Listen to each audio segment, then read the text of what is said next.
지난 시간에 이어서 또 우리 정주진 박사님을 모시고 계속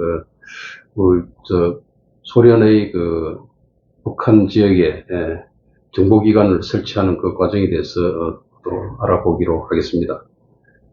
자, 소련이 그때 북한에 이제 진주해가지고 그 88 정찰 여단과 또 경무사령부를 설치해가지고 북한 지역을 장악해 나갔는데 오늘 그 경무사령부에 대해서 조금 설명을 한번 해주실까요? 네, 알겠습니다. 조금 전에 이제 88년에는 그 2차 대전이 끝나기 전에 네, 그 소련군이 키운 게릴라 부대고, 네, 2차 대전이 끝나고는 이제 그 경무사령부를 북한 전역에 설치하면서 그 88여단 출신들을 그 부책임자로 김일성, 김책 이런 사람들을 배치해가지고 북한 정권 창출의 중심으로 세웠던 겁니다. 그렇죠. 그래서 이 경무사령부가 뭐냐, 그에 대해서 좀 말씀을 드리면은, 네, 그 이제 우리가 그 경무사령부는 그 영어로는 영어 표기로는 베나야 코멘다투라 이렇게 이제 표기가 되고, 네, 뭐 위수사령부, 네, 군 경무사령부 여러 가지로 번역하고 있는데, 네, 여기서는 이제 경무사령부로 통역을 하겠습니다. 네, 그래서 경무사령부는 이제 임무가 뭔가 하면은 이게 순수 정보기관도 아니고 말하자면 경찰도 아니고 경찰 플러스 정보기관. 비밀 경찰이라고 보면 되겠죠. 아직 비밀 활동도 안 했어요. 비밀 활동도 아니고 오히려 그 반체제, 반소련 세력, 반소련 세력 제거 작업을 하는 반소련 반공 세력을 제압하고 친소 친공 세력을 육성하는 그런 기관이었습니다. 정의 기관이었죠, 소련군에. 예, 그래서 전국 그 북한 전역에 예, 6개도 7개시 예. 85개군에 설치됐는데 북한 전 지역이네, 그죠? 전 지역입니다. 그래서 북한 전 지역을 체계적으로 딱 그냥 장악한 거네. 그래서 장악했는데 그 우리 김 박사님 잘 아시다시피 미군 정화, 예, 그 당시 군인들이 없고 이래가지고 전국은 일체 완전히 장악을 못했죠. 그렇죠. 일제 경찰도 군정 위에 통치 기구만 이제 이렇게 미군정이고 나머지는 우리 자체 예, 뭐 특히 이원영 선생의 뭐 근준에서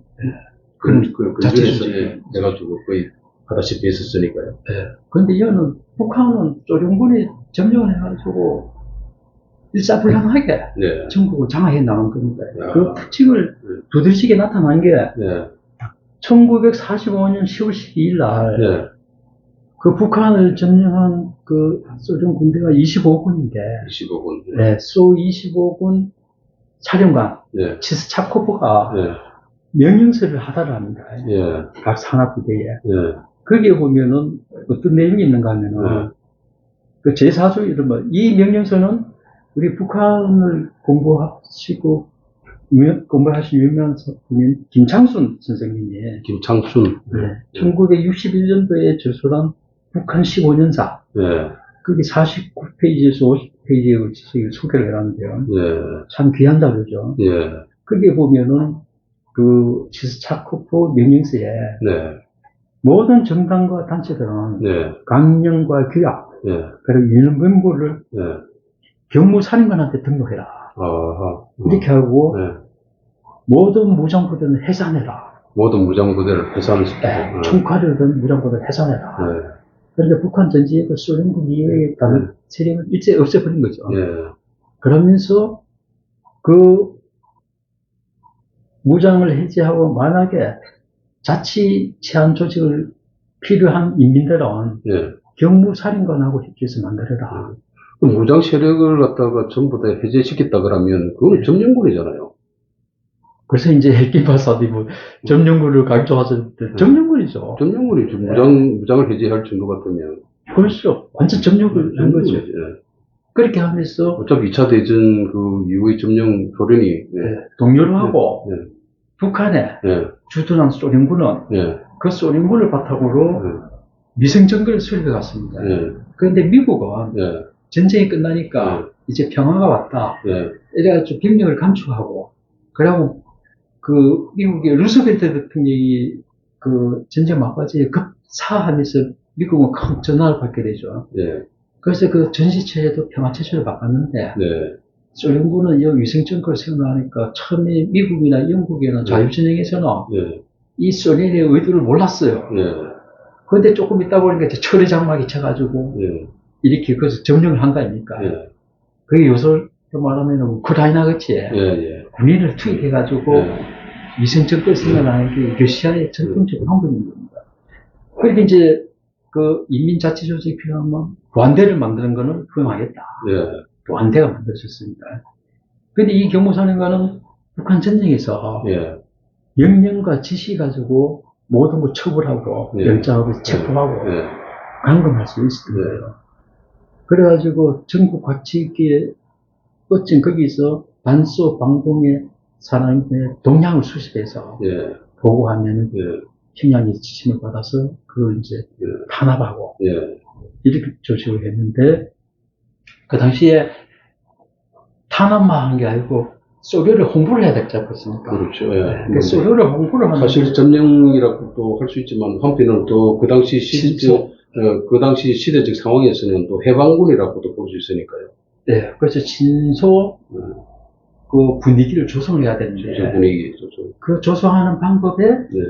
영화를 잘 썼다는 거예요. 아하, 예, 영화. 그 당시에 첨단 미디어고 요새도 영화는 많은 영향을 미치고 있죠. 그렇죠. 예. 그래서 그 해방 당시에 방공검사 그 유명한 선우종원이라는 네. 분이 있었는데 예, 예. 그분이 쓴 사상검사한 책에 보면은 예. 그 당시에 이제 전문 시간에 말씀드린 샤브신이 북한으로 올라가고 예. 그 소련 총영사를 관리한 사람이 니콜라이 부츠가 내려왔는데 네. 얘들도 와서 공산 세력을 부식하고 네. 이 간첩 활동을 해서 그 당시에 우리 검찰에서 소련 총영상을 한번 압수를 해보니까 네. 그래서 영화 필름을 두 가지 입수했는데 하나는 그 스탈린의 정책을 홍보하는 네. 그 영화가 하나 있었고 총천연색을 칼라로 잘 만들었다는 거예요. 그 당시 칼라로. 네. 그러나 또 하나 영화가 뭐냐? 포르노 영화예요. 포르노. 네. 그래, 그, 손우종 검사에 의하면은, 공산당들이 순진한 여성들을 포섭하다가 안 되면은, 네. 남자를 붙여가지고 소련 총영상안에 가서 네. 깜깜한 밀실에서 이 포르노 영화를 틀어주면은, 네. 그래서 그 여성의 그 몸을 빼앗고 이래가지고 공산주의를 시킨다는 거예요, 공산화. 그걸 이제 아주 빈도적인. 하수인으로 만드는 네, 과정에서. 네. 그런 식으로 이제, 그, 북한에도 경무사령부가 이 영화를 통해서 예. 주민들의 세뇌를 많이 시켰다는 거예요. 그, 이제 경무사령부는 그 상급기관이 소련 25군 민정청이었는데, 민정청. 예. 이 처음에 이제 그 민정청이 처음에 북소련군이 들어갔을 적에는 로마넨코라는 사람이 로마넨코. 예. 네, 민정담당 부사령가 예. 이런 직제로 있다가 예. 1947년 5월 달에 예. 민정청으로 개편되면서 예. 그 당시에 그 군사위 레베데프가 예. 여기에 이제 민정청 책임자로 예. 자리를 옮겨 앉고 예. 그리고 경무사령부가 전국 북한 전역에 6개 도에 설치됐었는데 예. 도의 고문은 예. 그 정치장교. 정치장교. 네. 그래서 이 정치 88 정찰 여단의 정치장교. 아니고. 네. 88 여단하고 자꾸 지금 당에서는 분리해서 생각을 해요. 예. 예. 그래서 그 정치장교는 소련군 내에 소련군 내에.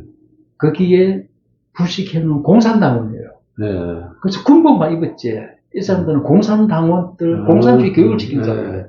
정치장교도 정치장교.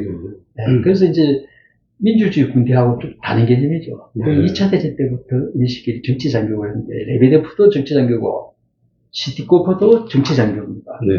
그래서 이 정치장교들이 경무사령부의 고문으로, 네. 경무사령부는 이제 전투군인들이 전국과 책임자를 하니까 정치와 군사가 혼합되는 공작적 차원의 많이 더 부족했다 이겁니다. 네. 그러니까 이제 정치장교들을 각 도의 고문으로 앉혀가지고 네. 긴밀한 협조하에 잘 업무가 이루어졌다. 네. 그래서 이게 어디 나오는가 하면은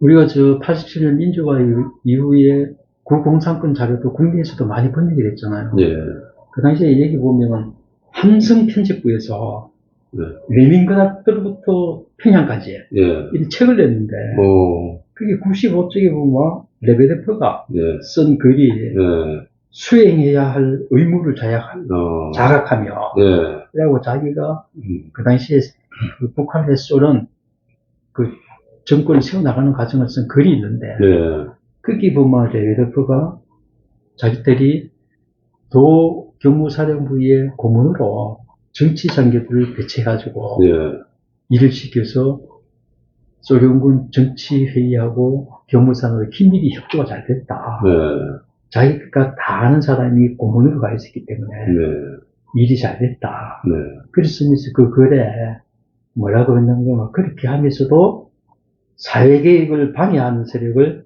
용납하지 않았다. 네, 이건 이제 뭐 자기들한테 저항하는 세력은 그렇죠. 탄압했다는 네. 걸 자인하는 거죠. 자인하는 거죠.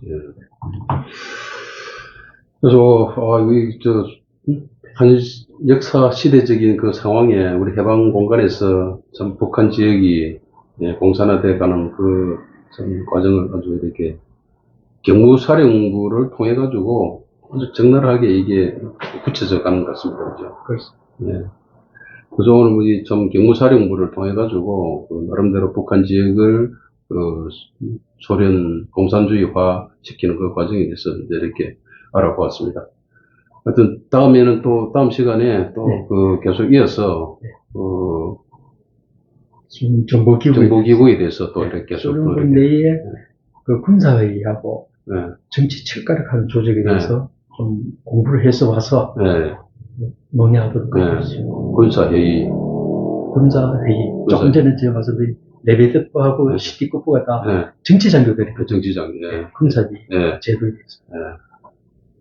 하여튼 뭐 참 이렇게 그 참 하여튼 또 이렇게 옛날 그 과거지만 하여튼 재미가 또 좀 있는 것 같습니다. 공부하는 재미가. 네, 네. 그래서 저는 네. 이걸 자꾸 이제 우리 김창호 박사님하고 이 대담을 가지면서 네. 강조하고 싶은 게 우리가 손자병법에 네. 지피지기면 백전불태라고 하잖아요. 그렇죠. 네. 적을 알고 네. 우리를 알아야 되는데 네. 적을 아는 노력은 없습니다. 지금 우리끼리 지금 싸우느라고 그렇죠. 정신이 네. 없었어요. 네. 그 적을 아는 노력을 좀 해보자. 전혀 뭐 저걸 뭐 간파를 못하는 그런 입장이었네요. 그죠. 네. 하여튼 뭐 오늘 또 수고 많으셨습니다. 네. 네. 다음 시간 또 뵙겠습니다. 네. 네, 감사합니다.